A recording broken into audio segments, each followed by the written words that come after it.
So after the second day of main group stage has now concluded, we're going over the games and drafts once again. The day started with March Esports from the PCS versus Team Liquid. We saw TF, Twitch and Shen target meta bans. On March's side, Nidalee, Ashe and Set also quite meta bans and banning most played champions. We see on first pick, he's not that of a bully in the lane, but quite solid in any stage of the game. He's overall a really strong pick. Graves Oriana on the other side, AD jungler and AP mid laner for the split damage. Graves also a very strong jungler with growing priority after many Nidalee bans. Voli and Syndra on the other side, with Ornn top lane. This is a Voli jungle. This is a bit strange, but Syndra is on the other hand a good champion against the enemy champs which are already picked. We see some support bans from either side, limiting the support pool. A Caitlyn pick for tactical, a strong pick, also lane dominant, works well together with the other champions they have already elected. Ezreal Karma, a safe bot with good poke, able to control the lane quite nicely. Also a good mid-game power spike for both of the champs. Lux lastly for Coach AJ, great lane champion with Caitlyn. And yeah, overall Marchi has good team fighters, decent scaling, front to back, and some engage. More mid-game champions with a bit of an early bridge in the Volibear. TL on the other side have no real engage, right? The only real pick potential or engage potential is Lux binding. They need to be first to the objectives, otherwise they have no one to front check or really initiate anything. Scales nicely and has early lane pressure overall, so actually they should be able to be first at the objectives, but should they fall behind they have many problems. Voli's early pressure and great laning from Mission, the mid laner of Marchi, sets Marchi up for a great early game. Even though TL had some moments here and there, Marchi being more active and able to control the objectives better, especially with their team comp diff, right? TL's team comp not able to front check, not able to engage, has to wait for Marchi to run into them. But even then, they are not that great in counter engage as well. They can just make it difficult, but with Marchi's gold lead further increasing, they were able to tank the snares from the bot lane of TL, punishing TL's lack of proactivity. Marchi overall diffing TL in lane, but mostly in draft, and then winning the game. Like Mission, for example, had like 13 CS per minute, was really insane. He was way up Jensen in the mid lane. Not a good showing from TL, but the draft was the most concerning problem overall for them. So next game, G2 versus Suning, Europe's first seed versus China's third. G2 bans OP champions and Suning bans Lucian and then weak side top laners. So nothing all too special here. A TF first, not that great blind pick, but overall TF is a good pick at the moment. So I say it's okayish. Answered by Syndra Renekton. Syndra is good against TF. Renekton, yeah, not that good, but people think he is blind pickable. I do not agree, but yeah, that's their thought behind that. Graves Voli is the answer. Graves best AD jungler with so it indicates AP mid laner, right? Voli is very good against Renekton, so he's answering the top lane. Blind pick, yes. Then lastly, Lee Sin. Lee Sin is not that good at the moment, but SOFM is a really great Lee Sin player, and he plays Lee Sin very differently to everyone else. And that's not only based on his great skill, but also the way he paths and itemizes on the champion.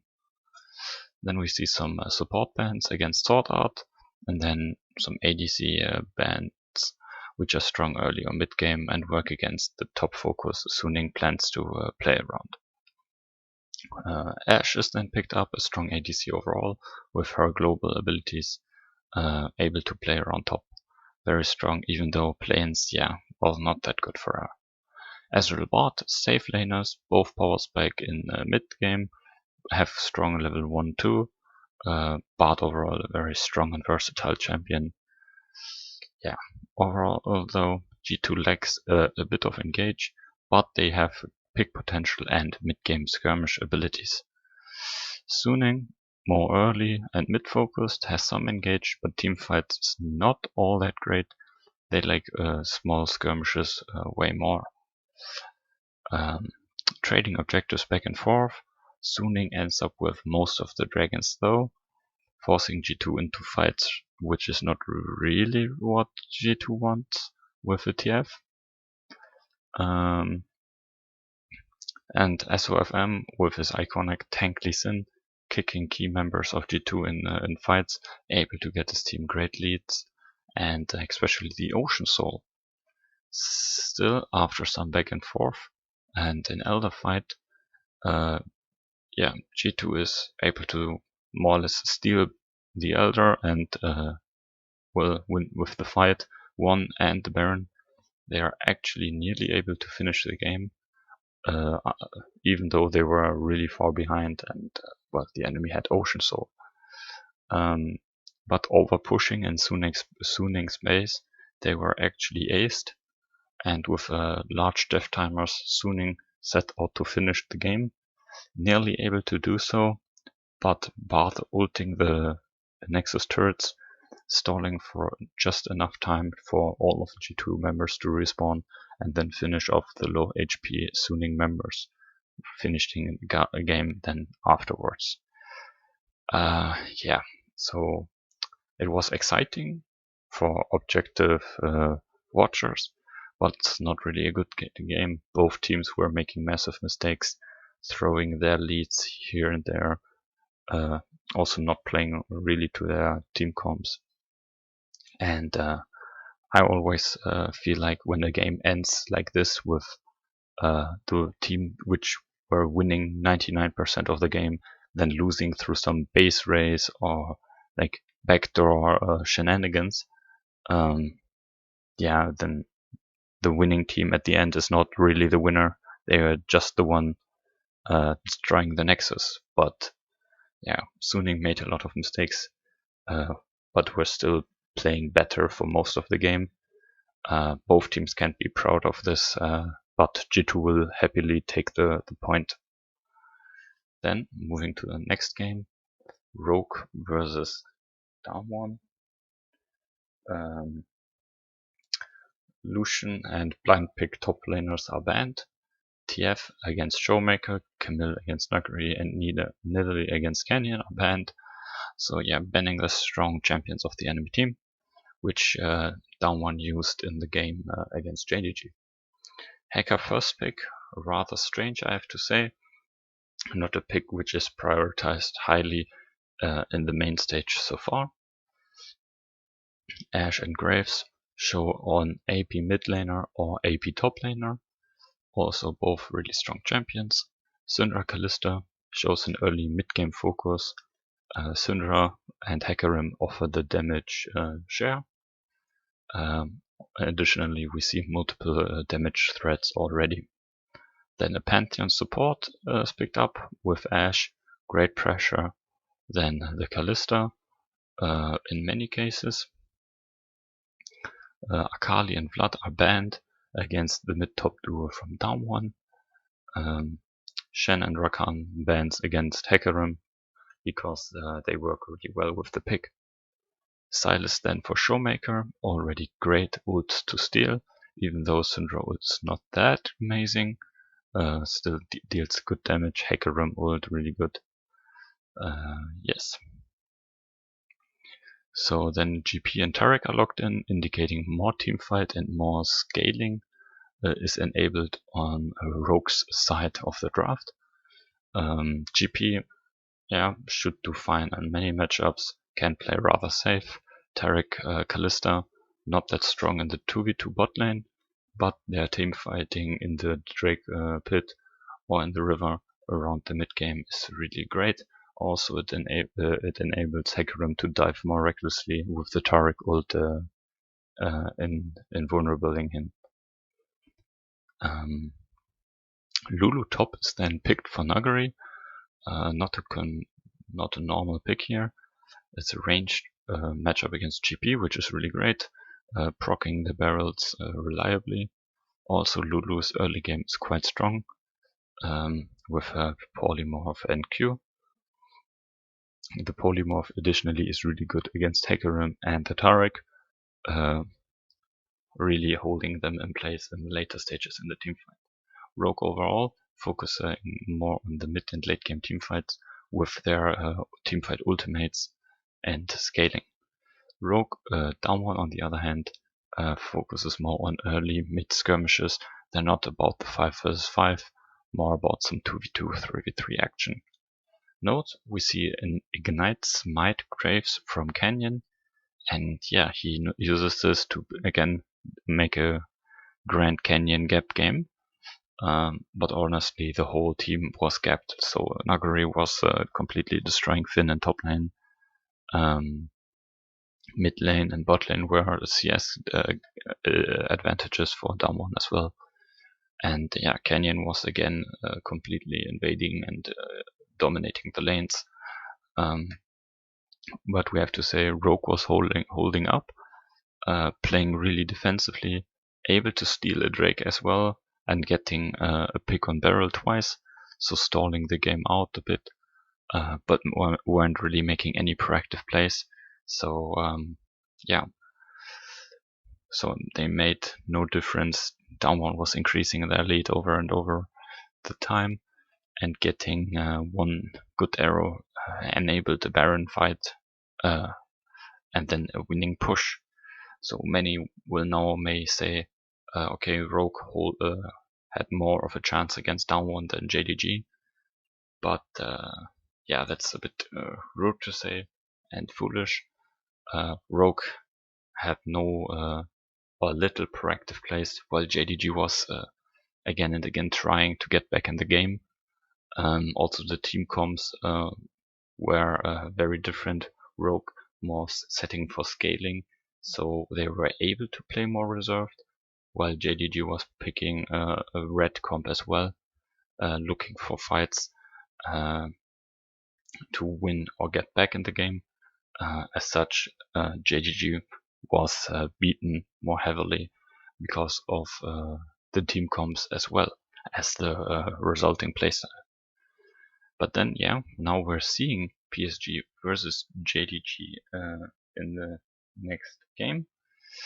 OP bans on blue side, Lucian, Nidalee, Camille. Really strange to see that. You want to first pick maybe one of them. On the other side, Senna against Nulfight, Rakan against Skywing, and lastly a TF ban. On first pick, again, an okay thing to do. Strangely, Set and Ashe as an answer. I mean, Set is flexible and Ashe is really good, but yeah, maybe you want a strong jungle pick. Anyway, Graves and Jhin, on the other hand, are picked up. Graves always indicates an AP mid laner. So yeah. Silas for Yagao already has good ults to steal. So yeah, interesting with the set. Jungle bans then against Kanavi and more sub bans against Skywing. Nothing out of the ordinary in the second ban phase as well. Then Pantheon is picked up, a flexible pick again. JGG can flex 3 champions in 4 positions, right? Set, Silas, and Pantheon are really flexible. We don't know where they will end up at any point. Syndra and Bard are then picked up for the other team. The AP damage they needed. Syndra is good against Silas to a certain extent, and especially against Ashe, though she has to care for their stuns, but she's able to blow them up. But great support and enables better roaming abilities for Kaiwing, further pushing him in his abilities. Echo then last pick for JDG, another flex, but he ends up in mid lane against Syndra. Great matchup for Yagao. Set goes into top, Pantheon support, and Silas goes into the jungle. PSG looking for mid to late game teamfights, have some decent skirmishes. JGG on the other hand looking for early to mid fights, and also obviously have great skirmish abilities. In the game though, JDG was completely dismantling them, diving, solo killing, out farming. Team gap was quite huge. And yeah, nothing really special happened, just was like pushing leads in all positions. And then, yeah, as I said, diving and out farming. On the other hand, PSG were not giving up, showed some better coordination in setting up wards and looking for picks, even though it didn't work out. They weren't surrendering, and they were playing more of, as a team than yesterday. So it seems practice is getting better, and the team coordination is growing. But it's not close enough, not even closely. 12k gold lead at 20 minutes. And JDG now proving the low IQ Redditors that they are still a top team in contention for Worlds, even though they lost terribly yesterday. Not enough to write them off. Then, coming to the next game, we have TSM versus Genji. Kate on TF, strong picks, but also picks TSM likes to play around with. Following that, Kalista, Ahazir, strong Genji picks, strong picks for Genji. Lucian overall a strong champion. First pick, Set, again a bit strange, not that high priority in many games, but he's flexible. Renekton Nidalee, not that amazing again. Renekton is not that cool, but the Nidalee Renekton combination is rather solid, massive top and mid game focus though. Lilia Volley on the other side answering the top aggression. Then Rakan, a valuable support for TSM, additionally with top and jungle already picked, and not including any engage for the team. The engage has to come from the support position. Ashe and Zoe then ban again.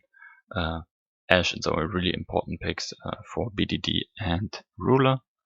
Syndra ban against Bjergsen and Twitch, just in general. Senna then picked up for Doublelift, underlining the top pressure by a safe bot pick. Ezreal Karma again as a solid bot lane, good scaling and mid game. Lastly, a Bjergsen Cillian last pick into the set, so he can't be punished that hard. Overall though, TSM lacks a bit of damage here. If top isn't snowballed so hard, yeah, late game they will lack a bit in that department. Overall, more on mid game focus, mid game skirmishes focused. Genji, a bit of everything, lacks wave clear though, but is able to fight at most moments in the game. Again, in the game we see diff in many places, especially the jungle position.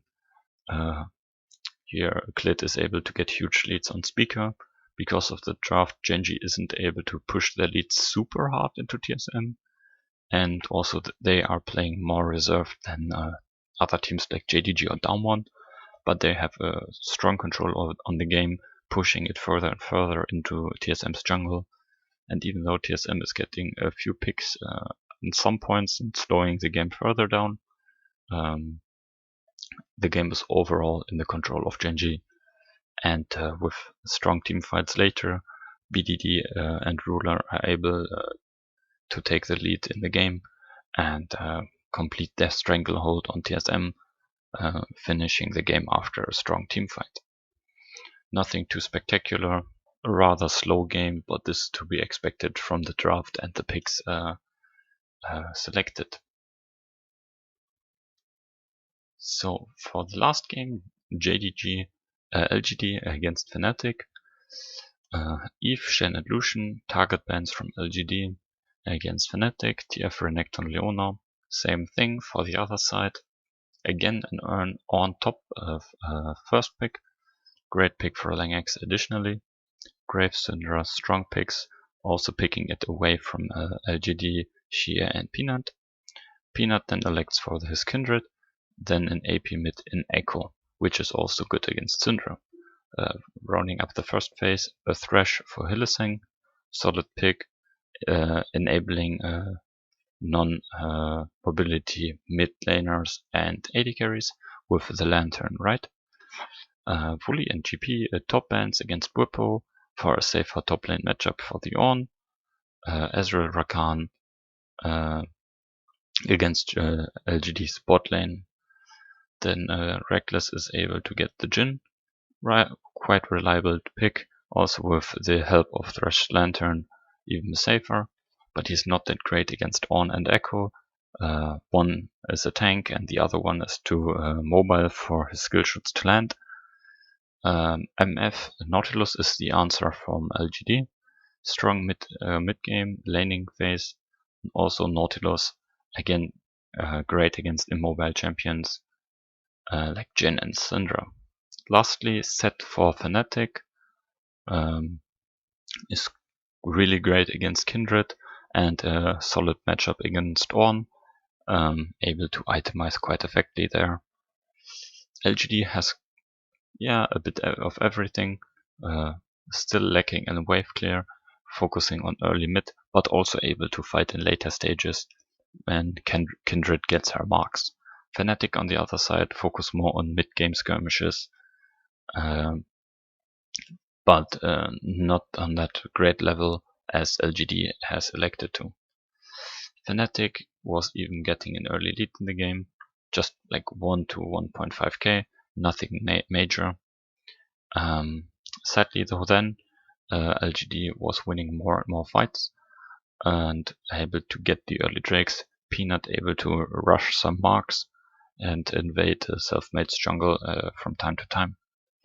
Even though Fnatic then later is able to secure 2 drakes, stalling out the game, getting 2 infernals, really amplifying Jin's damage. At the Soul Drake fight, it doesn't work out that well for Fnatic. Shia is able to kill Fnatic's backline, and Kramer is able to get a good misfortune ult off, securing the Soul Drake, and then acing Fnatic, ending the game right after. So yeah, quite unspecial ending at the end. So going over the standings, today Group A, B and C have played. Group A, we have G2 and Machi in first place, followed by Suning and Liquid in third. In Group B, we have Daum1 in first, followed by JTG and Rogue on second with a 1-1 score. Lastly, PSG Talon with an 0-2. Group C, Genji in first with a 2-0 score. Fnatic LGD 1-1, TSM in last with 0-2. So that rounds up the second day of main stage, group stage. And yeah, see you tomorrow with the new games.